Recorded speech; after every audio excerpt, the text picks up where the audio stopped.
नमस्कार, मैं हूं आपके साथ अनुष्का राय और आप देख रहे हैं इंडिया समाचार।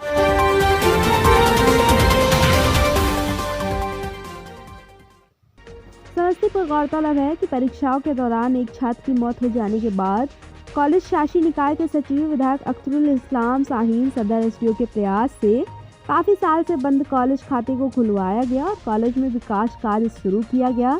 साथ ही 2007 से 2010 के बकाया राशि को कॉलेज के शिक्षकों और शिक्षकेतर कर्मियों के बीच वितरण भी किया गया, लेकिन कॉलेज के ही सांस्कृतिक विभाग के शिक्षक सह पूर्व विधायक सील कुमार रॉय ने कॉलेज के प्रिंसिपल सचिव और सदर एसडीओ पर कॉलेज चल रहे निर्माण कार्य और अनुदान भुगतान में गड़बड़ी किए जाने का आरोप लगाया है, जबकि कॉलेज के प्रिंसिपल डॉक्टर शिवशंकर रॉय ने गड़बड़ी के आरोपों को सिर से खारिज करते हुए बताया कि यह बिल्कुल पारदर्शी तरीके से कॉलेज कर्मियों को अनुदान की राशि उनके आरटीजीएस खाते पर दी गई है, जबकि निबंधित संवेदक से नियम के अनुरूप निर्माण कार्य कराया जा रहा है। इंडिया समाचार से संतोष कुमार ठाकुर की खास रिपोर्ट। सबसे पहले यहाँ एक हादसा हुई थी, उसके बाद से हमारा शासी निकाय का सचिव अख्तरुल इस्लाम शाहीन साहब जो यहाँ के विधायक भी हैं और एसडीओ साहब, इन लोगों ने काफ़ी ध्यान दिया और जो राशि हमारा इंडियन बैंक में 10 साल से पड़ी हुई थी, जिसके लिए हमने राज्यपाल को लिखा, हमने बिहार सरकार को लिखा और यूनिवर्सिटी से कई चिट्ठियां कुलपति और कुलसचिव का आई, उसके बावजूद भी इस बैंक के मैनेजर वेतन नहीं दे रहा था, हमारी राशि को रोके हुए था। उसमें हमारे अनुमंडलाधिकारी का अहम भूमिका रहा और उन्होंने उस राशि को निर्गत कर दिया और हमने अपने शिक्षक शिक्षकेतर के बीच में वेतन का भुगतान जो विधिवत रूप से हमारे शिक्षक और शिक्षकेतर लोग बहाल हैं, उनके बीच में हमने अनुदान को आरटीजीएस के माध्यम से बंटवारा किया। जो भी कहा जा रहा है कि हमारे ऊपर घोटाला की बात, उस बात में कोई जान नहीं है, निराधार है, कहीं से कोई साक्ष्य आपको नहीं मिल सकता है, इसलिए कि पैसे को आरटीजीएस के माध्यम से आप किसी और शिक्षक शिक्षकेतर से पूछ सकते हैं कि उनको जितनी राशि खाते पर गया आरटीजीएस से उतना मिला कि नहीं मिला, इसलिए कहीं कोई घोटाला नहीं है। जो लोग कहते हैं या हमारे जो लोग कहते हैं कि घोटाला या जिनके बीच में शिक्षकों को कहा गया कि वे गुंडे लोगों को बांटा गया, ऐसी बात को मैं निंदा करता हूं कि वैसे लोग बोलने वाले लोग गलत करते हैं और अगर बोले हैं तो खुद उनके विषय में कोई छात्र नहीं है, फिर भी उनको हम पैसा दिया है, लेकिन कहीं से कोई गलती नहीं हुई है। यह मकान वर्षों से जैसे तैसे है, अब इसकी नौबत है कि अगर इसका रक्षा नहीं कराया जाए, इसका प्लास्टर नहीं कराया जाए तो मकान किसी समय गिर सकता है।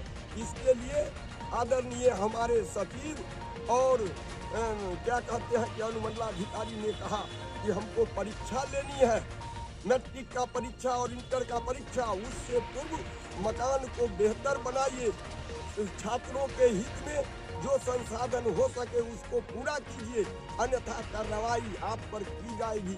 तब मैंने इसको व्यवस्था किया है और विधिवत रूप से निबंधित अभिकर्ता के द्वारा इस काम को भी कराया जा रहा है, इसलिए कहीं से इस बात में कोई जान नहीं है।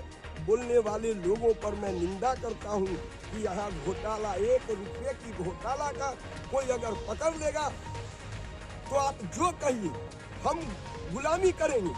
आज तक हम 5 बरस 10 महीने से यहाँ पर हैं, हम यहाँ पर के पाठक जी के अनुसार कार्रवाई शिक्षक पर करते हैं।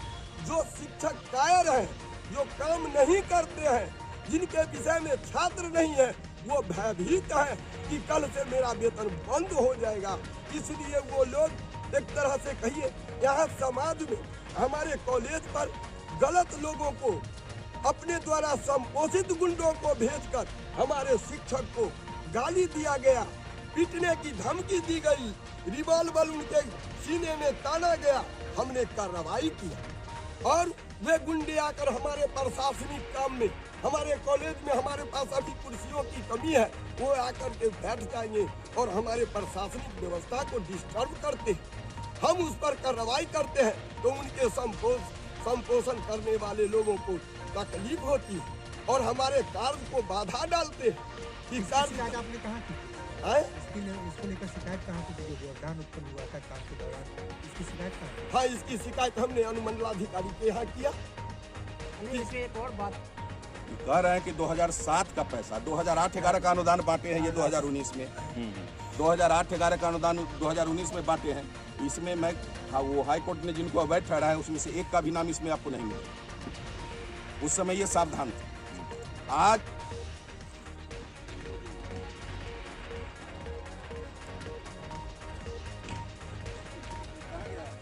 किया है इन्हीं प्रिंसिपल साहब अनुदान का, उसका ये लिस्ट और 2022 में पेमेंट किया है इन्होंने, जिस समय में दिलीप कुमार चौधरी सेक्रेटरी थे, उसका यूज दोनों पर इनका सिग्नेचर। अगर ये सही है तो फिर ये गलत है और अगर ये सही है तो फिर ये गलत है। तो आपने भ्रष्टाचार का आरोप लगाया है, बहुत बड़ा। मेरा आरोप यही है कि जिनको हाई कोर्ट ने, माननीय उच्च न्यायालय ने जिनको अवैध घोषित कर दिया है, जिन शिक्षकों को, उनको भी इन्होंने भुगतान किया है। अनुदान वितरण में सरकार की स्पष्ट चिट्ठी है कि उन्हीं को भुगतान किया जाए जिनको विश्वविद्यालय ने कंकरेंस दे दिया है, सृजित पद पर जिनकी नियुक्ति है और जिनको विश्वविद्यालय ने कंकरेंस दे दिया है, सरकार अपना पैसा उसी को देगी। लेकिन यहाँ उन लोगों को पैसा दिया गया है जिनका चयन समिति नहीं हुआ। कितने शिक्षकों एक मोटी रकम उनसे कमीशन के रूप में वसूली की गई है और उसमें प्रिंसिपल, सेक्रेटरी, एसडीओ, सारे के सारे पदाधिकारी इसमें इन्वॉल्व हैं। गवर्निंग बॉडी में मैं भी मेंबर हूँ एज ए टीचर्स रिप्रेजेंटेटिव। आज तक जब से गवर्निंग बॉडी का गठन हुआ है तब से लेकर के आज तक कोई बैठक नहीं बुलाई गई, मेरी राय नहीं ली गई, इसका टेंडर हो हुआ नहीं हुआ, किस मद से काम हो रहा है ये मुझे पता नहीं है, जबकि मैं गवर्निंग बॉडी का मेंबर हूँ। मुझे इस बात की जानकारी नहीं है। और आप 50 लाख का काम करा रहे हैं, सीधा लूट का अड्डा बना लिया है, बाबा का बथान बना दिया इस कॉलेज को लोगों ने। तो कितने शिक्षकों के बीच सेक्रेटरी है यहाँ के अख्तरुल इस्लाम शाहीन, जो यहाँ के लोकल एमएलए हैं, वही सेक्रेटरी हैं और इन लोगों ने मिल करके पैसा बंदर बांट दिया है। अनधिकृत लोगों को पैसा इसलिए दिया गया ताकि उसमें मोटी रकम हमारे हिस्से आ सके और ये तमाम वसूली प्रिंसिपल साहब कर करके सब जगह पहुंचाए हैं और अपने जेब में भी रखे हैं। इन्होंने बाजाबता कॉलेज के पैसे से जमीन रजिस्ट्री करवा लिया है, कॉलेज के बगल इस कॉलेज के जस्ट पीछे जमीन रजिस्ट्री करवा लिया है और कॉलेज के खाते से वो पैसे निकासी की गई। मैं उसका भी सबूत आपको दूंगा। आप क्या चाहते हैं? हम यही चाहते हैं कि सरकार इस तमाम मामलों की निगरानी विभाग से जांच करावे और जो दोषी हो उसको सजा दे। अगर मैं गलत आरोप लगा रहा हूं तो मुझ पर भी मानहानि का मुकदमा चले और मुझको भी सजा। कितने शिक्षकों के बीच राशि का वितरण किया गया है? अब मैं पूरी लिस्ट आपको जो भी राशि का वितरण की गई है आपसे फिर पूछा जाएगा।